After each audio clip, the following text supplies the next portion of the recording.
Cash box promo போட்டுட்டாங்க. டேரெக்டாகவே cash பாக்ஸை ப்ரமோலேயே காமிச்சிட்டாங்க. இப்போ அண்ட் ஆல்சோ வியானா வந்திருக்காங்க. நான் ஆல்ரெடி அப்டேட் பண்ணியிருந்தேன், பிரவீன்ராஜ் வரல, வியானா மட்டும்தான் வந்திருக்காங்கன்னு. அதுதான் நமக்கு ப்ரமோலேயும் காமிச்சிருக்காங்க. என்னென்னா அரோரா வந்து டாஸ்க் லெட்டர் ரீட் பண்ணுறாங்க. இந்த வாட்டி கேஷ் பாக்ஸ் வந்து எப்படின்னா ஒரு கேஷ் பாக்ஸ் வச்சுருவாங்க. பட் அந்த கேஷ் பாக்ஸில் பணம் வந்து நீங்கள் தான் ஏர்ன் பண்ணி உள்ளே போடணும். உங்களுக்கு வந்து டேரெக்டாக வந்து ஈஸியாக கொடுக்க மாட்டாங்க அல்வா மாதிரி.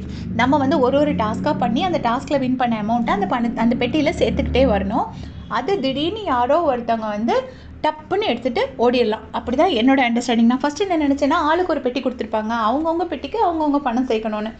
பட் அதை ஒரு பெட்டியை தான் காமிக்கிறாங்க. ஸோ எல்லோரும் சேர்ந்து ஒரு பெட்டியில் பணம் சேர்த்து ஒருத்தருக்கு இந்த அம்மா வச்சுக்கோன்னு சொல்லி கொடுக்கணும், அவங்க அதை எடுத்துகிட்டு ஓடணும். இதுதான் அந்த டாஸ்க்கு என்னோடய அண்டர்ஸ்டாண்டிங் படி. அதுக்கப்புறமா என்னென்னா ஃபஸ்ட்டு டாஸ்க்கையும் காமிச்சிட்டாங்க. நைட்டு தான் நடக்குது. வினோதனா தான் அந்த டாஸ்க் லெட்டர் ரீட் பண்ணுறாங்க. என்னென்னா கார்டன் ஏரியாவில் ஒரு கார் இருக்கும். அந்த காரில் 3 லட்ச ரூபா பணம் இருக்கும். இந்த 3 லட்ச ரூபா பணத்தை எப்படி போட்டு வச்சுருக்காங்கன்னா ஃபேக் கரன்சியும் ரியல் கரன்சியும் மிக்ஸ் பண்ணி டோட்டலாக 3 lakhs போட்டு வச்சுருக்காங்க.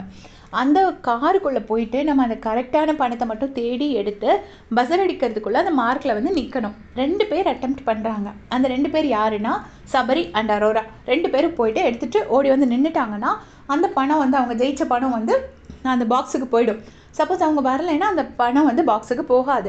மொத்தத்தில் பெருசாக ரிஸ்க் இல்லை. கிடைச்சா லாபம், கிடைக்கலைன்னா பிரச்சனை இல்லைங்கிற மாதிரி. லாஸ்ட் டைம் வந்து அப்படி இல்லை. முத்துக்கு வந்து ரொம்ப பயங்கரமான ஒரு ஆப்பு வச்சுருந்தாங்க, ஓடி போய் எடுக்கணும் பணத்தை அப்படின்னு. இந்த வாட்டி பணத்தை எடுத்துகிட்டு ஓடலாம், பிரச்சனை கிடையாது, அப்படியே வீட்டுக்கு போயிடலாம். மற்றவங்க எல்லோரும் சேர்த்து ஒருத்தருக்கு ஈஸியாக பிளேட்டில் வச்சு கொடுக்க போகிறாங்க.